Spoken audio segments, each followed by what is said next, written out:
with Dr. Goodness. So if you're just seeing me for the first time, this is a platform where I give you health-related information to enable you to take responsibility for your health, because I believe that your health is first of all your responsibility. Okay, so today I'm going to be talking about male infertility. Okay, so infertility is a very interesting topic, okay, because statistics shows that 10% of couples all over the world are actually facing the problem of infertility. Okay, so let me give a short definition of infertility. Infertility actually is defined as inability of couples to conceive after 1 year of regular, unprotected and penetrative sex. Okay, so we see a lot of people getting anxious, for a few months of inability to conceive. Okay, I just want you to know that it's not officially considered infertility until it has met these criteria that I've mentioned in the definition. Okay, so that having been said, statistics shows that about 30% cause of infertility is actually male factor.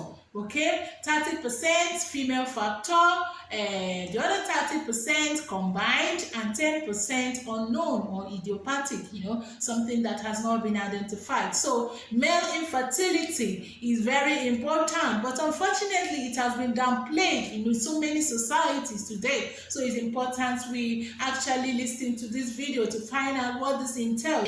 It's important to also note that this male infertility can actually be demonstrated as low sperm, where you have oligospermia, okay, low sperm counts, and it can actually be a derangement in motility, that's the movement, okay, known as astenospermia. It actually can be low normal forms, where you have teratospermia, okay, and it can actually also be azoospermia, that is complete lack of sperm cells, in the seminal fluid. Okay, it's very important to note this. Okay, so these are levels of issues that can actually lead to male factor infertility, among other things like poor ejaculation and erectile dysfunctions. Okay, I want you to know that somebody's sperm can actually be normal, but these other dysfunctions has actually contributed to male factor infertility. Because of that, it's important to note things that can actually predispose to these things. What are the things that can lead to low sperm count? What are the things that can lead to abnormal motility? What are the things that can lead to deformation of the sperm cells? And what are the things that can actually cause complete absence of sperm?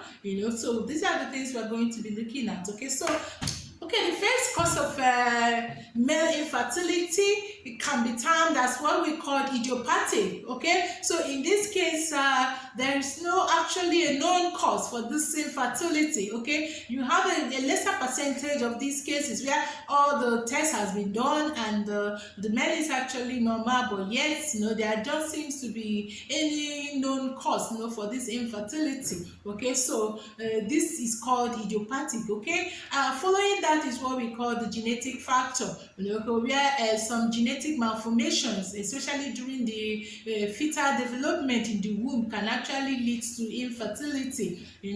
Why you actually have the absence of the Y chromosome or abnormal Y chromosomes, that are reflected mostly in the changed unique stature of these men. Some of them can appear very tall, some of them short, some of them have a developed breast. Okay, so these are reflections that can actually give an indication of a cause of male infertility when it's genetic. Okay, another important one is infections. Yes, infections such as gonorrhea, such as chlamydia, okay, such as childhood mumps orchitis. Okay, these are things that can actually lead to male infertility if they are not well treated. So it's important we take note of these. Okay, another cause is environmental, okay, such as smoking, such as alcohol. Yes, alcohol has actually been linked to male infertility, so it's important we take note. Okay, hemp and other things that we actually consume, even overweight, obesity has been linked to male infertility. Okay, so another thing is medical conditions. Some medical conditions can actually yield male infertility, such as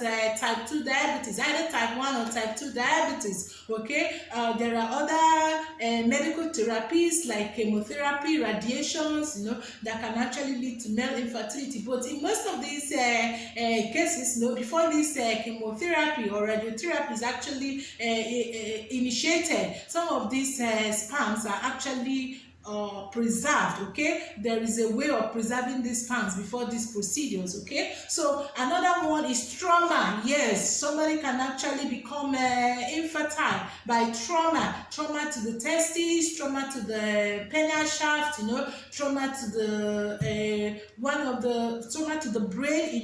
Any of this can actually lead to male infertility. Okay, so these are the common causes of male infertility.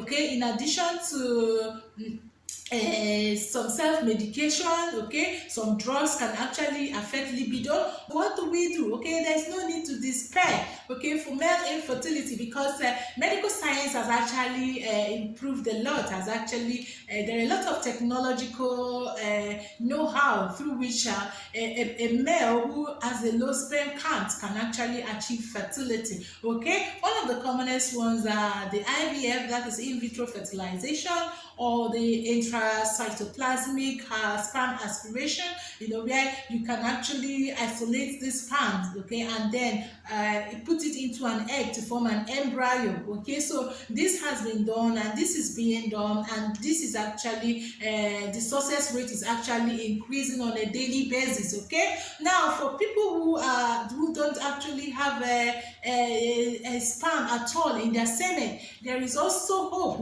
because medical technologies have also made it possible, for these sperms to actually be isolated directly from the testes, through a lot of procedures, like the PISA, like the TESA, like the TISA. Okay, it just means some of these big names just means different methods of actually aspirating or extracting these sperms directly from the testes. Okay, I also want to mention that another factor that can actually lead to male infertility is undescended testes. Okay, so some of us, we are in a hurry to take our male babies home without actually checking if they have actually both testes, in their scrotal sac, because it's important, because these things can actually, there's actually medical procedures to correct this, and if it is not done timely, it can actually lead to death of that testes. Okay, and that will lead to male infertility. In fact, undescended testes has actually contributed a lot, to azoospermia, that is complete absence of spermatozoa in the seminal fluid of male. Okay, so it's important as mothers, that we check these things, okay, before taking our babies home, from the hospital, so that these surgeries can actually be scheduled on time. Okay, so this is actually where I will stop in this video. Okay, so until next time I see you, this is your health, your responsibility with Dr. Goodness. Bye.